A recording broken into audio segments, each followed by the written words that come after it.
দর্শক, গোলরি টিভির পক্ষ থেকে আপনাদের জানাচ্ছি আন্তরিক শুভেচ্ছা ও অভিনন্দন। দর্শক, ভারতের নিরাপত্তা উপদেষ্টা অজিত দোভাল এবং বাংলাদেশের নিরাপত্তা উপদেষ্টা ডক্টর খলিলুর রহমানের সাথে দিল্লিতে একটি বৈঠক হয়েছে। এই বৈঠকে ভারতের পক্ষ থেকে ডক্টর খলিলুর রহমানকে খুব স্পষ্ট করে জানিয়ে দেওয়া হয়েছে যে দিল্লিতে যে 10-15 দিন আগে বিস্ফোরণ হয়েছে এবং সেখানে 13 জন লোক নিহত হয়েছেন, তাতে বাংলাদেশের সংশ্লিষ্টতার প্রমাণ মিলেছে, অর্থাৎ যোগসূত্রের প্রমাণ মিলেছে। এবং এই যে ডক্টর ইউনূস ক্ষমতায় আসার পর থেকে, অর্থাৎ গেল 16 মাসে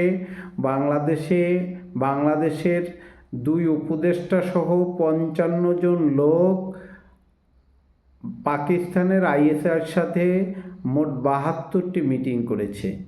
এটা তাকে স্পষ্টভাবে জানিয়ে দেওয়া হয়েছে এবং 277 পাতার একটি নোট ধরিয়ে দেওয়া হয়েছে।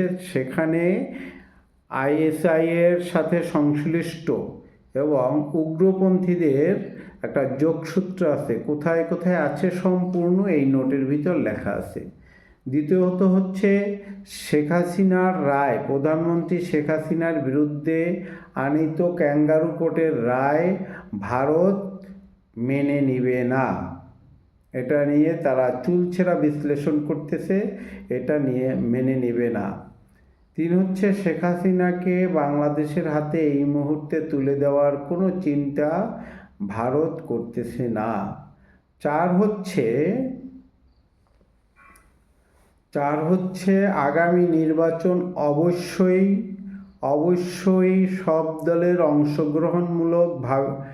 অংশগ্রহণমূলক একটি এক্সক্লুসিভ নির্বাচন ভারত দেখতে চায়, যেটা বাংলাদেশ এর বাইরে যদি কোনো কিছু করে সেটা ভারত সমর্থন দিবে না এবং এটা সমর্থনযোগ্য হবে না।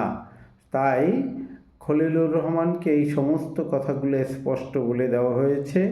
এখন দেখা যাক বাংলাদেশ ভারতের কথা রাখবে না সম্পর্ক আরও তলানিতে যাবে, এর অপেক্ষায় আমরা থাকব। প্রিয় দর্শক, এক্সক্লুসিভ নির্বাচন হওয়া কি উচিত না উচিত সেটা আপনারা কমেন্টস বক্সে আমাকে জানাতে পারেন।